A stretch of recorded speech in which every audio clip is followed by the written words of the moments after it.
नौकर भाग भाग कर मेरे सारे काम करता, मैं भी खुले दिल से उसको पैसे देती।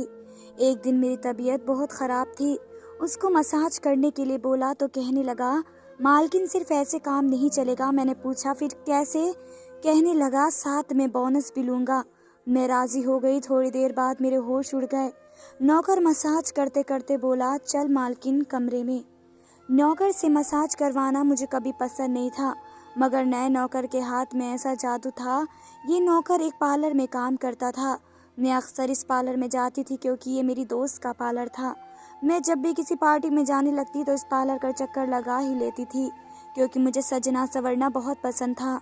यूँ पार्लर वाली सुनैना मेरी दोस्त बन गई। इसने एक दिन मुझसे कहा, क्या बात है पायल, आज तुम बहुत थकी थकी लग रही हो। ये सुनकर मैंने कुर्सी पर सर रख दिया और अपनी आंखें बंद कर ली। सुनैना मेरा मेकअप कर रही थी। हाँ, आजकल मैं पार्टियों में बहुत आ जा रही थी तो इसलिए थकान हो जाती थी। ये ऊंचे ऊंचे जूते पहनकर तो मेरे पैरों की जान निकल जाती है और मेरे पैरों में बहुत दर्द होता है। ये सुनकर वह कहने लगी, मैं क्या सुन रही हूँ पायल, क्या तुम पार्टी से आने के बाद अपना मसाज नहीं कराती? यार, आजकल तो हर अमीर औरतों ने अपने घर में एक मसाज करने वाला नौकर रखा हुआ है। ये बात सुनकर मैं हैरान रह गई। मसाज करने के लिए भी अलग नौकर? मगर ये बात सुनैना पर जाहिर नहीं होने दी कि ये बात मुझे पहले से पता नहीं थी। इसलिए मैंने लापरवाही से कहा, हाँ मुझे पता है, मेरी एक नौकरानी है जो अक्सर मेरे पैर, सर और टांगे दबा देती है। ये सुनकर सुनैना हंसने लगी और कहा, अरे भाई, मैं इस मसाज की बात नहीं कर रही, बल्कि मैं तो बॉडी मसाज की बात कर रही हूँ, जो कि सारे जिस्म को ना सिर्फ खूबसूरत और जवान रखता है बल्कि सारे दिन की थकान भी उतार देता है। ये सुनकर मैं चौंक गई और सुनैना से कहा, हाँ मैं जानती हूँ, मैंने शायद यह एक बार करवाया भी था, मगर आजकल कोई अच्छा मसाज करने वाला नहीं मिल रहा, इसलिए बहुत थकान हो जाती है। ये सुनकर सुनैना ने मेरे कंधे पर हाथ मारा और कहा, अरे भाई, कमाल करती हो और रोज मेरे पार्लर पर आती हो और कहती हो कि कोई अच्छा मसाज करवाने वाला नहीं मिल रहा।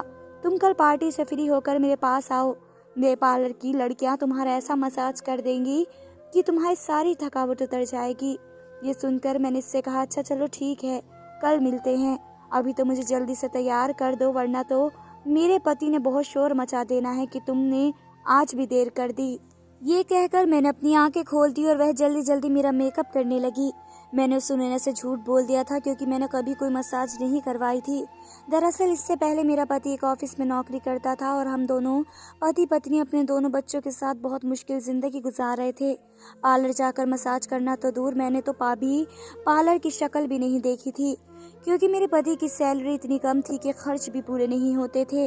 बाकी का महीना तो हम उधार लेकर गुजारा करते थे। मगर फिर उन्हीं दिनों मेरे पति के दोस्त ने नया कारोबार शुरू करने का सोचा और मेरे पति से पार्टनरशिप का कहा। मेरा पति सोच में पड़ गया कि वे इतना पैसा कहाँ से लाएगा। इसने ये बात मुझसे कही और मैंने इसे कहा कि मेरे कुछ गहने हैं, वे बेच दो और मैं अपने बाबा से बात करूंगी, अपने भाई से बात करूंगी, थोड़े बहुत पैसे उनसे लूंगी।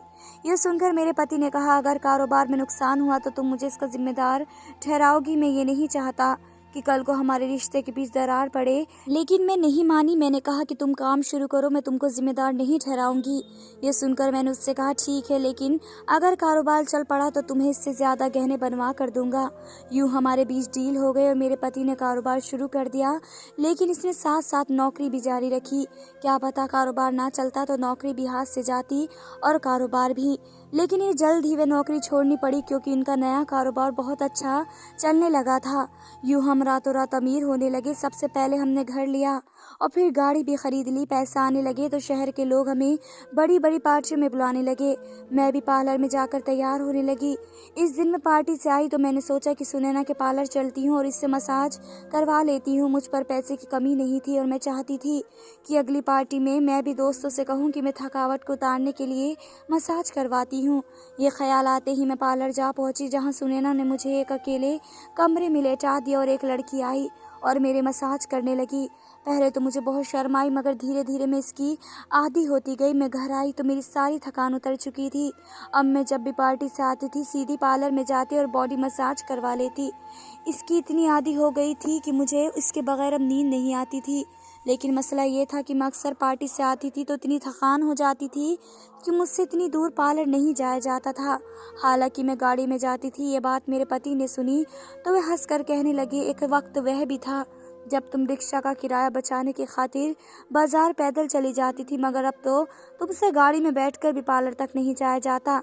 वे कहते हैं ना, जब पैसा आ जाता है तो इंसान की सोच को भी बदल देता है। ये सुनकर मैं भी हंस दी और अपने पति से कहा, वे दिन और थे, तब हम गरीब थे, मगर अब मेरे पास पैसा है।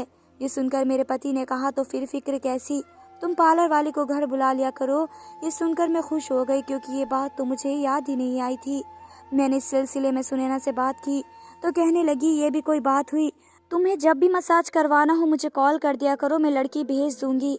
ये सुनकर मैं बेफिक्र हो गई और अब जब भी मुझे मसाज या मेकअप करवाना होता मैं अपने घर में ही किसी लड़की को बुला लेती थी। यूँ पैसे तो डबल लग जाते थे मगर मेरा काम आसान हो गया था। फिर मुझे कौन सा पैसों की कमी थी इस काम के लिए। सुनैना जितने पैसे मांगती थी मैं निकाल कर उसे आराम से दे देती थी। इसलिए तो सुनैना मेरी दोस्त बनी हुई थी, वरना तो वह किसी आम औरत को वहां तक आने भी नहीं देती थी। शायद इसे पता था कि मैंने पैसों के मामले में कंजूसी नहीं दिखाई थी। एक दिन सुनैना मेरे घर आई हुई थी। मैंने इससे कहा कि तुम्हारी पार्लर की लड़की बहुत अच्छा मसाज कर देती है। ये सुनकर वे कहने लगी, ये तो कुछ भी नहीं है, मेरे साथ ऐसे मेल वर्कर्स भी हैं जो तुम्हारा ऐसा मसाज करेंगे कि तुम उन लड़कियों को तो भूल जाओगी। ये सुनकर मैं हैरान रह गई मगर सुनैना से कुछ नहीं कहा क्योंकि मुझे बड़ी शर्माई कि कोई आदमी नौकर मेरा मसाज करेगा। मगर एक दिन मैं अपनी एक और दोस्त मीना के पास गई तो इसके कमरे में एक लड़का बैठा हुआ था। मैंने पूछा कि लड़का कौन है तो वह कहने लगी, मेरा नौकर है। ये सुनकर मैंने इससे कहा कि फिर ये तुम्हारे कमरे में क्या कर रहा है, बाहर जाकर किचन में काम करे। ये सुनकर मीना हंस पड़ी और मुझसे कहा, तुम मीना बहुत मजाक करती हो, ये किचन में काम करने वाला नौकर नहीं है। ये सुनकर मुझे हैरानी हुई और मैंने इससे कहा, फिर कौन सा नौकर है। ये सुनकर इसने मुझे बताया, यह मेरा बहुत खास नौकर है। यह कहकर इसने अपने नौकर को इशारा किया तो वह एक क्रीम लेकर इसके पास आ गया और मैं समझ गई कि नौकर कौन सा काम करता था। मैं घर आई तो मैंने अपनी एक दोस्त को कॉल करके बताया तो वह हंसने लगी, अभी तो नई नई अमीर हुई हो ना, इसलिए तुम्हें इस काम का पता नहीं है, वरना तो हर अमीर औरत आजकल यही काम करवा रही है। ये सुनकर मैंने इससे कहा कि मैं तो मसाज लड़कियों से ही करवा लेती हूँ, किसी नौकर से करवाने में मुझे बहुत शर्म आती है। ये सुनकर वह हंसने लगी और कहा, जब तुम ऐसा करोगी तो तुम्हें भी अच्छा लगेगा। ये सुनकर मैंने अपने कानों को हाथ लगाया और कहा कि मुझे ऐसा काम नहीं करना। फिर मेरे पति कारोबारी काम में बहुत ज़्यादा बिजी हो गए और वे शहर से बाहर जाने लगे। ऐसे में मुझे अकेली ही पार्टियों में जाना पड़ता था। मैं घर आती तो थक जाती थी और दिल करता कि कोई मेरा मसाज कर दे। मैंने इस दिन भी थकी हुई हालत में सुनैना को कॉल की तो उसने कहा, आज सारी लड़कियां बिजी हैं, एक मेल वर्कर फ्री है, कहूँ तो उसे तुम्हारे पास भेज दूं। ये सुनकर मैं इसे मना करने वाली थी कि उसने कॉल काट दी और मैंने अपना सर पकड़ लिया। यह सुनैना ने क्या कर दिया, मेरी बात सुनी नहीं और अपनी सुनाकर कॉल कर दी। फिर मैंने सुनैना को कई बार कॉल की मगर इसने कॉल नहीं उठाई और उसका भेजा हुआ नौकर आ गया। वह कमरे में आया तो उसे देखकर मैं हक्का बक्का रह गई क्योंकि वह कहीं से नौकर नहीं लग रहा था, वह बहुत साफ सुथरा था और इसने मुझे कहा कि मैं आपके मसाज करने आया हूँ। यह सुनकर मुझे बहुत शर्माई मगर मैं अंदर ही अंदर इससे मसाज करवाना चाहती थी, इसलिए मैंने पहली बार इस नौकर से मसाज करवा लिया। वह चला गया तो मैंने सोचा कि सुनैना सही कहती थी, इसके हाथों में सचमुच जादू था। ये बात मैंने सुनैना से की तो उसने मुझसे कहा कि तुम चाहो तो ये नौकर रोज तुम्हारे घर आ सकता है, इसे मसाज के अलावा भी कई काम आते हैं। ये सुनकर मैंने हामी भर ली और कहा, ठीक है, इसे घर पर भेज दो। यूं वो नौकर मेरे घर आकर रहने लगा। मेरा पति एक दिन कारोबारी मसले से वापस आया तो पूछने लगा, ये नया नौकर तुमने रखा है? ये सुनकर मैंने परेशान हो गई और उससे कहा कि हाँ, ये लड़का बहुत ही काबिल और ज़रूरतमंद है, इसे मेरे पार्लर वाली दोस्त ने भेजा था, इसलिए मैंने इसे काम पर रख लिया। मैंने अपने पति से बहाना बना दिया। ये सुनकर वे कहने लगा, वैसे तो मैं किसी अजनबी को घर पर नौकरी के लिए रखने के हक में नहीं हूँ क्योंकि घर में इतने सारे गहने और पैसे रखे हैं, लेकिन ये तुम्हारी दोस्त ने भेजा है तो इसे रख लेते हैं। फिर भी तुम इस घर पर नज़र रखना क्योंकि मैं तो आजकल घर पर ज़्यादा नहीं रहता हूँ। ये सुनकर मैंने अपने पति से कहा, तुम तो हर आदमी को शक की निगाह से देखते हो, ये नौकर ऐसा नहीं है, ये बहुत अच्छा इंसान है, इसलिए मैंने इसे नौकरी पर रखा है।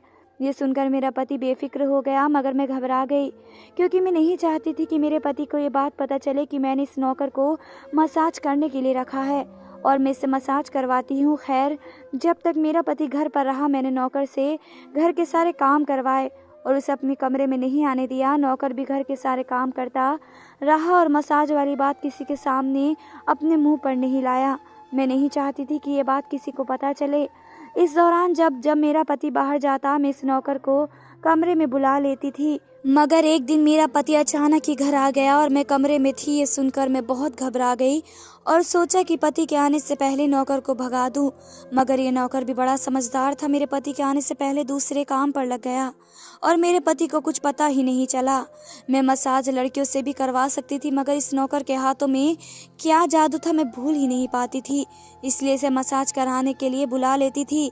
मगर इस बार मेरा पति बहुत दिनों के लिए घर आया हुआ था और हमने बहुत सारी पार्टियों में जाना था। मेरे पति का कारोबार बढ़ रहा था और अब वह अपने कारोबार को बाहर के मुल्क में भी ले जाना चाहते थे, इसलिए वे अक्सर मुल्क से बाहर जाने लगे थे। मगर जब घर वापस आते तो हम सिर्फ मौज मस्ती करते थे, नई नई पार्टियों में जाते थे। दरअसल पार्टियों में कई बड़े बड़े बिजनेसमैन होते थे जिनके साथ मेरे पति के कई काम होते थे, इसलिए मेरे पति उन सबको किसी पार्टी पर ही मिल लेते थे और अपने काम की बात कर लेते थे। इस बहाने मैं भी उनकी बीवियों से बात कर लेती थी। कोई अपने कपड़ों की तारीफ करती थी तो किसी को इस बात पर गर्व होता था कि इसके पास सबसे महंगी ज्वेलरी है। यूं हम सभी औरतें अपनी अपनी तारीफें करती रहती थी और एक से बढ़कर एक फेंकती रहती थी। फिर एक दिन पार्टी में मेरी एक दोस्त ने मेरी खूबसूरती की तारीफ कर दी और कहा कि तुम बहुत खूबसूरत हो या किसी से मसाज करवाती हो। यह सुनकर मैं शर्मा गई और मैंने कुछ नहीं कहा। मगर घर आकर मैंने अपने पति से पूछा, क्या वाकई मैं बहुत खूबसूरत हो गई हूँ? यह सुनकर वे कहने लगे, तुम ये बात आज मुझसे क्यों पूछ रही हो?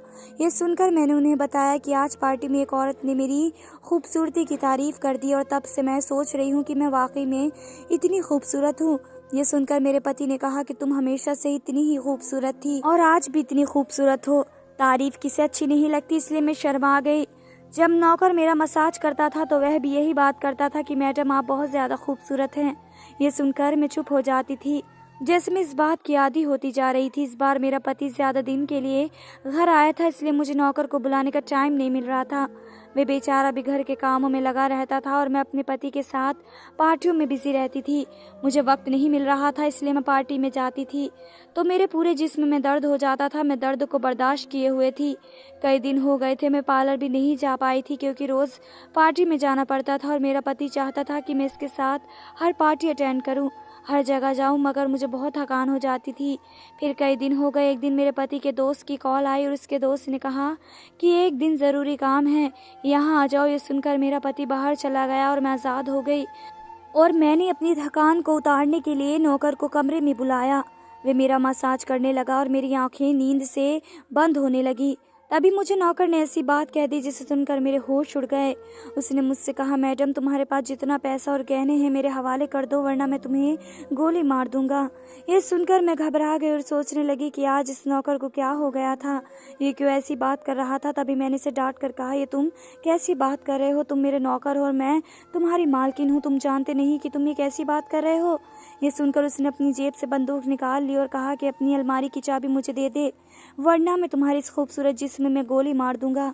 ये सुनकर मैं रोने लगी और इससे कहा कि तुम्हें जो कुछ चाहिए वह ले लो मगर मुझे गोली मत मारना।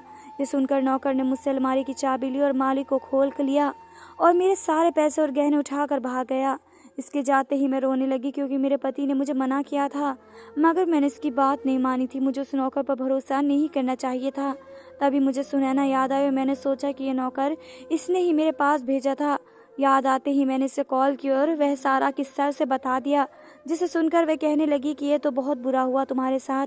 ये सुनकर मैं रोने लगी और कहा कि तुम्हारा ये नौकर मेरे जेवर और पैसे सब अपने साथ ले गया है। ये सुनकर वह कहने लगी, इसे मेरा नौकर मत कहो, मैंने तो इसे 2 दिन पहले ही नौकरी से निकाल दिया था। ये सुनकर मैं हक्का बक्का रह गई, तो तुमने ये बात मुझे पहले क्यों नहीं बताई? मैंने सुनैना से ये बात कही तो वह कहने लगी, देखो पायल, यह बात मैं तुम्हें बताने वाली थी मगर मैं कुछ बिजी थी इसलिए भूल गई।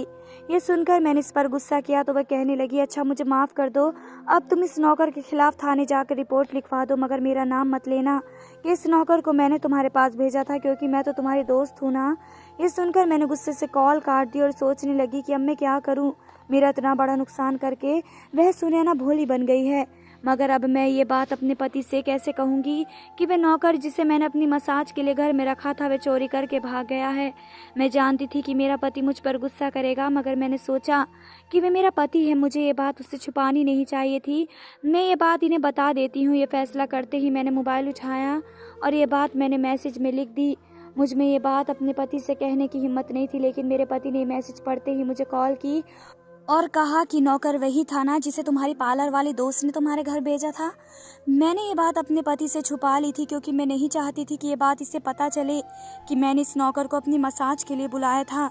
अगर ये बात मेरे पति को पता चलती तो वह और ज़्यादा गुस्सा करते, मगर ये बात तो उन्हें अभी तक याद ही थी, इसलिए मैंने उन्हें सच सच बता दिया। मैंने सोचा कि अब झूठ बोलने का फ़ायदा नहीं बल्कि उल्टा नुकसान ही था। ये बात सुनकर मेरे पति ने कहा कि मैंने तुम्हें पहले भी मना किया था कि हम पैसे वाले लोग हैं, इसलिए तुम किसी अजनबी पर भरोसा मत करना, मगर अब तुम मुझे उस पार्लर वाली दोस्त का नंबर सेंड करो ताकि मैं इससे बात कर सकूं।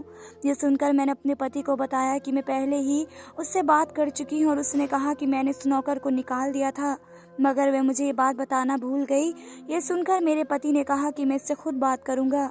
ये सुनकर मैंने उन्हें पार्लर वाली का नंबर दे दिया और ये सोचने लगी कि वह मेरे पति को ये बात ना बता दे कि वह नौकर मेरी मसाज करने आता था। मगर कुछ देर बाद मेरे पति ने कॉल की तो कहने लगे तुम्हारी दोस्त का नंबर तो बंद है। मुझे लगता है कि वह इस नौकर के साथ मिली हुई थी, लेकिन ये तो मैं पता करके ही रहूँगा कि वह नौकर कहाँ से आया था और कहाँ का है, इसने किसके कहने पर चोरी की थी। ये कहकर उसने कॉल काट दी और मैं रोने लगी कि कैसे बैठे बिठाए मैं मुसीबत में पड़ गई थी। काश मैं इस नौकर को मसाज के लिए ना बुलाती तो आज ये ना होता, मगर जो किस्मत में होता है वह होकर ही रहता है। फिर इस वाक्य को एक हफ्ता बीत गया और मेरा पति घर आ गया। मुझे लगा कि वह इस नुकसान को भूल गया होगा, मगर इसने घर आते ही मुझसे कहा हमें थाने जाना है, जल्दी से तैयार हो जाओ। ये सुनकर मैं घबरा सी गई थी और पूछने लगी सब कुछ ठीक तो है। ये सुनकर उसने कहा कि यह तो वहाँ जाकर पता चलेगा। मैं डरते डरते थाने पहुँची तो वहाँ पार्लर वाली सुनैना और वही नौकर खड़े थे। पुलिस ऑफिसर ने मुझसे पूछा कि ये वही नौकर है जिसने आपके घर पर चोरी की थी। मैंने हाँ में जवाब दिया तो पुलिस ऑफिसर ने हमें बताया कि सुनैना एक गैंग का हिस्सा थी। ये नौकर इसकी टीम का हिस्सा था और वह मसाज के बहाने लोगों के घरों में चोरी करते थे और फिर वहां से भाग जाते थे, मगर इस बार आपके पति की वजह से पकड़े गए। सुनकर मैं सुकून से हो गई क्योंकि मुझे मेरे गहने और पैसे मिल गए, जबकि सुनैना और उस नौकर को जेल हो गई थी और मेरे पति ने मुझे कुछ नहीं कहा था। धन्यवाद दोस्तों।